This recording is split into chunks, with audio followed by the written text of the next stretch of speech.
इस फ़िल्म की स्टार्टिंग में हमको एक फ्रेंच फैमिली को दिखाते हैं जो कि साल में एक बार फैमिली फ़ोटो लेते हैं और आज के दिन वही दिन था तो वो फैमिली फ़ोटो लेने वाले थे। उनकी फैमिली में थे माइकल, उनका बेटा हार्वे, उनकी वाइफ़ क्लेरा और उनके बेटे थे पियर और रोमेन। उन्होंने एक मैरिया नाम की लड़की को अडॉप्ट भी किया था। तो रोमेन काफ़ी ज़्यादा सैड था क्योंकि वो 18 साल के ऊपर का हो गया था लेकिन अभी तक वो वर्जिन था, जिससे कि वो काफ़ी ज़्यादा परेशान रहता है और इसी बात पर पियर उसकी बेइज्जती भी करता है। तो वहाँ पर सभी स्माइल करते हैं फ़ोटो लेने के लिए लेकिन रोमेन काफ़ी ज़्यादा चुप था। इसके बाद वो सभी डिनर करते हैं और वहाँ पर वो बातें करते हैं स्पोर्ट्स के बारे में, लेकिन रोमेन अभी भी काफ़ी ज़्यादा चुप था। इसके बाद रोमेन अपने स्कूल में रहता है और वो मास्टरबेट करने लगा था और वहाँ पर वो वीडियो भी बनाता है, लेकिन उसके टीचर ने रोमेन को पकड़ लिया था, जिसकी वजह से स्कूल का प्रिंसिपल रोमेन की मॉम क्लेरा को स्कूल में बुलाता है और उसका प्रिंसिपल क्लेरा को रोमेन की हरकत के बारे में बताता है। इसके बाद वो क्लेरा को रोमेन के फ़ोन को भी लौटा देते हैं और उन्होंने रोमेन को स्कूल से सस्पेंड कर दिया था। तो वहाँ पर क्लेरा स्कूल के प्रिंसिपल से ऐसी बातें करती है। इसके बाद प्रिंसिपल की सेक्रेटरी क्लेरा को रोमेन के पास रूम में लेकर जाती है। रूम में जाने के बाद क्लेरा रोमेन से मिलती है, यानी कि अपने बेटे से, और वो रोमेन से कहती है कि तुमको इन सब के बारे में एक्सप्लेन करना होगा। और इसी टाइम तो रोमेन वहाँ पर अपनी मॉम को बताता है और वो कहता है कि स्कूल में जितने भी लड़के थे वो सभी वीडियो बनाते वक्त मास्टरबेट कर रहे थे और जब मेरी टर्न आए तो टीचर ने मुझे देख लिया। उसकी एक फ्रेंड भी थी कोरेली, जिसको लगता था कि रोमेन का ऑर्गेजन होने में काफ़ी ज़्यादा टाइम लगा था क्योंकि उसके अकॉर्डिंग बाकी के लड़कों का काफ़ी जल्दी हो गया था और इसके बारे में भी वो अपनी मॉम को बताता है। तो वो वहाँ पर ऐसी बातें करते हैं। इसके बाद क्लेरा उसे अपनी कार से घर ले जा रही, लेकिन उसने रोमेन से उसका फ़ोन ले लिया था। तो इसके बाद वो घर चले गए थे। अब क्लेरा अपने हस्बैंड हार्वे को इसके बारे में बताती है। तभी हार्वे क्लेरा से कहता है कि मैं रोमेन से इसके बारे में बात करूँगा, तुम परेशान मत हो। तो वहाँ पर हार्वे क्लेरा के साथ रोमांस करने लगा था, लेकिन वो उससे मना कर देती है क्योंकि इस टाइम वो मूड में नहीं थी। तो अब इसके बाद रोमेन को दिखाते हैं जो कि अपने फ्रेंड से बातें कर रहा था। अब पियर को दिखाते हैं जो कि अडल्ट मूवी देखकर मास्टरबेट करता है। इसके बाद हमको मैरिया को दिखाते हैं जो कि अपने बॉयफ्रेंड के साथ कार में रोमांस कर रही थी। तो फिल्म में हमको अगले दिन की स्टोरी दिखाते हैं। तो सभी फैमिली मेम्बर एक एक करके शॉवर लेते हैं। इसके बाद रोमेन वहाँ पर ब्रेकफास्ट भी करता है। तभी वहाँ पर पेयर भी आया था और हमको पता चलता है कि पेयर का अपनी गर्लफ्रेंड के साथ ब्रेकअप हो गया था, लेकिन इसके बारे में वो अपनी फैमिली से बात नहीं करता है और वो वहाँ से चले भी गया था। लेकिन हार्वे और क्लेयर अपने बेटों से उनकी सेक्स लाइफ के बारे में बात करना चाहते थे। इसके बाद रोमेन अपनी मॉम यानी क्लेरा को अपनी बेस्ट फ्रेंड कोरेली के बारे में बताता। तभी क्लेयर रोमेन से कहती है क्या तुम्हारा कोरेली के साथ कुछ चल रहा है, लेकिन इसके लिए रोमेन मना करता है क्योंकि वो कोरेली को पसंद तो करता था लेकिन उसने अभी तक उसे प्रपोज नहीं किया था। इसके बाद क्लेयर माइकल के पास जाती है और उससे कहती है कि तुम बूढ़े हो गए हो, लेकिन इस टाइम भी क्या तुम्हारा सेक्स करने का मन करता है। तो माइकल क्लेयर के साथ काफ़ी फ्रैंक हो और वो उसे अपनी सारी स्टोरी बताता है। वो कहता है कि जब मेरी वाइफ की डेथ हुई थी उसके बाद मेरा सेक्स करने का मन करता है और मैं एक वेश्या के पास जाता हूँ जिसका नाम है नेटली, और नेटली को वो काफ़ी ज़्यादा पसंद भी करता था। तो वहाँ पर वो ऐसी बातें करते हैं और रोमेन उन दोनों को बातें करते हुए देख लेता है, जिससे कि वो समझने लगा था कि क्लेयर ने माइकल को स्कूल वाली बात बता दी है। तो जैसे ही क्लेयर घर के अंदर आती है, रोमेन अपनी मॉम से कहता है क्या तुमने माइकल को भी इसके बारे में बता दिया, लेकिन वहाँ पर क्लेयर उससे मना करती है क्योंकि उसने माइकल को कुछ भी नहीं बताया था। अब रोमेन अपने ग्रैंडफादर यानी कि माइकल के साथ लंच करता है और वहाँ पर वो बातें भी करते हैं। अब फिल्म में हमको मैरिया को दिखाते हैं जो कि अपने बॉयफ्रेंड के साथ थी और वो रोमांस कर रहे थे। उनका ये रोमांस काफ़ी टाइम तक चलता है। इसके बाद फिल्म में दोबारा से हमको रोमेन और माइकल को दिखाते हैं जो कि इस टाइम गेम खेल रहे थे। तभी वहाँ पर हार्वे आ गया था जिसके पास कुछ रबर्स थे। तो रोमेन को लगता था कि उसका डैड उसकी मॉम को चीट कर रहा है, जिसके बारे में वो माइकल को भी बताता है। अब फिल्म में हमको मैरिया को दिखाते हैं जो कि अभी भी अपने बॉयफ्रेंड के साथ थे। रोमांस करने के बाद वो दोनों बातें करते हैं, इसके बाद वो फिर से रोमांस करने लगे थे।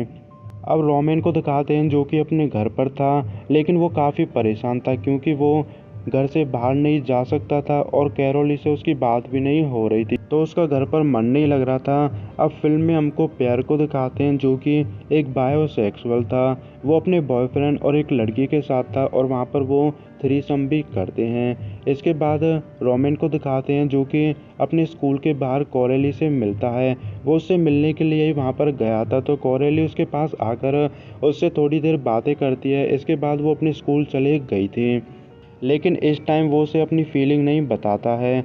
अब फिल्म में हमको माइकल को दिखाते हैं जो कि नेटली से मिलता है, जो कि वो वेश्या थी, तो वो उसे पैसे देता है। इसके बाद वो दोनों रोमांस भी करते हैं। अब पियर को दिखाते हैं जो कि एक रेस्टोरेंट में था, उसके पास उसकी मॉम क्लेयर की कॉल आती है, तो क्लेयर पियर से उसकी सेक्स लाइफ के बारे में बात करना चाहती थी, जिसकी वजह से वो आज रात दोनों डिनर भी करने वाले थे। इसके लिए पियर हाँ भी कर देता है और इसी के साथ रोमेन का डैड भी रोमेन के साथ आज डिनर करने वाला था, ताकि वो रोमेन से उसकी सेक्स लाइफ के बारे में बातें कर सके। तो रात हो गई थी और क्लेयर अब पियर के साथ रेस्टोरेंट में थी, लेकिन पियर को जल्दी जाना था, जिस वजह से क्लेयर पियर से कहती है तुम्हारी सेक्स लाइफ कैसी चल रही है। पियर वहाँ पर ज़्यादा कुछ बताता नहीं है और वो क्लेयर से कहता है कि सब कुछ ठीक चल रहा है। ऐसा कहकर वो वहाँ से चले गया था। अब फिल्म में हमको हार्वे को दिखाते हैं जो कि रोमेन के साथ डिनर कर रहा था, लेकिन रोमेन वहाँ पर रोने लगता है क्योंकि वो उसकी एज 18 से ऊपर हो गई थी और वो अभी भी वर्जिन था। तभी वो अपने डैड से कहता है कि तुमने पहली बार ये सब कब किया था और कौन सी एज में किया था, तो उसके डैड ने पहली बार ये सब 16 साल की उम्र में किया था। और वहाँ पर रोमेन अपने डैड से ये भी कहता है क्या तुम मॉम को चीट कर रहे हो, लेकिन इस पर हार्वे मना का जवाब देता है क्योंकि ये सच भी था। अब इसके बाद मैरिया को दिखाते हैं जो कि एक बार पर जाती है, वहाँ पर वो सेड्रिक से मिलती है और कुछ ड्रिंक भी करती है। अब फिल्म में हमको पियर को दिखाते हैं जो कि फिर से अपने बॉयफ्रेंड के साथ था और वो फिर से एक लड़की के साथ थे और वो वहाँ पर थ्रीसम करते हैं। अब हार्वे और क्लेयर भी अपने घर पर आ गए थे, तभी हार्वे क्लेयर से कहता है कि रोमेन को लगता है कि मैं तुम्हें चीट कर रहा हूँ, तो वहाँ पर वो ऐसे ढेर सारी बातें करते हैं। इसके बाद क्लेयर हार्वे से कहती है कि तुम अपने कपड़े उतार कर फर्श पर लेट जाओ और हार्वे वहाँ पर बिल्कुल ऐसा ही करता है। इसके बाद क्लेयर अपने कपड़े उतार कर उसके साथ भी रोमांस करती है।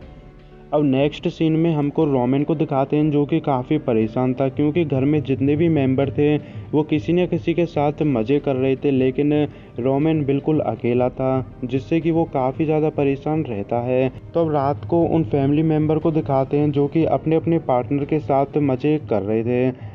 अब अगली सुबह रोमेन कोरेली के साथ था और कोरेली रोमेन से कहती है क्या तुम मुझे किस करना चाहते हो।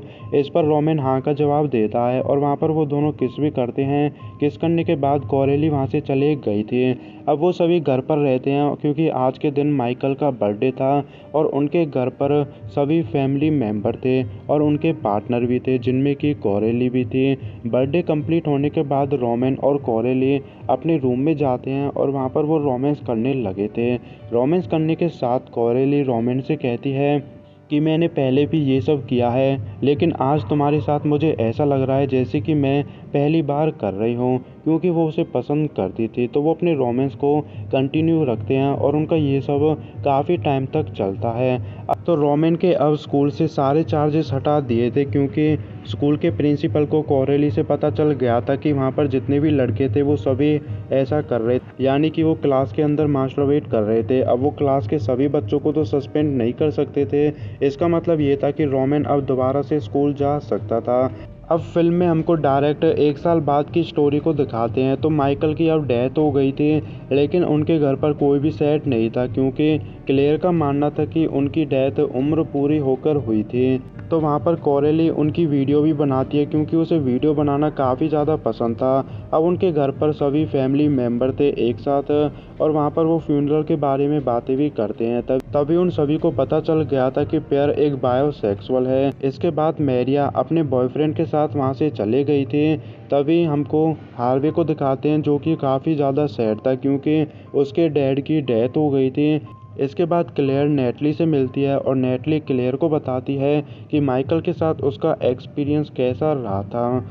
तो क्लेयर नेटली से आज रात रुकने के लिए कहती है, लेकिन वो उसने मना कर दिया था क्योंकि 9 बजे उसे अपने क्लाइंट से मिलना था। अब फिल्म में हमको मैरिया को दिखाते हैं जो कि अपने बॉयफ्रेंड के साथ थे। उसका बॉयफ्रेंड मैरिया को बताता है कि वो उसके बारे में क्या सोचता है और वहाँ पर वो उससे काफ़ी प्यारी प्यारी बातें करता है, जिससे कि मैरिया का मूड बन गया था और वो फिर से अपने बॉयफ्रेंड के साथ रोमांस करने लगती है। अब फिल्म में हमको हार्वे और क्लेरा को दिखाते हैं जो कि अपने बूढ़े होने के बारे में बातें करते हैं, साथ ही वहाँ पर वो रोमांस भी करते हैं। अब फिल्म में हमको कोरेली और रोमन को दिखाते हैं। रोमन वहाँ पर वीडियो बना रहा था रोमांस करते हुए क्योंकि कोरेली को ये सब काफ़ी पसंद था और वो उन वीडियो को वेबसाइट पर भी अपलोड करते हैं क्योंकि ये सब कोरेली को पसंद था। इसके साथ वो रोमांस भी करते हैं। लास्ट में हमको दिखाते हैं कि उनकी पूरी फैमिली एक फैमिली फ़ोटो लेते हैं और यहीं पर फिल्म ख़त्म हो गई थी।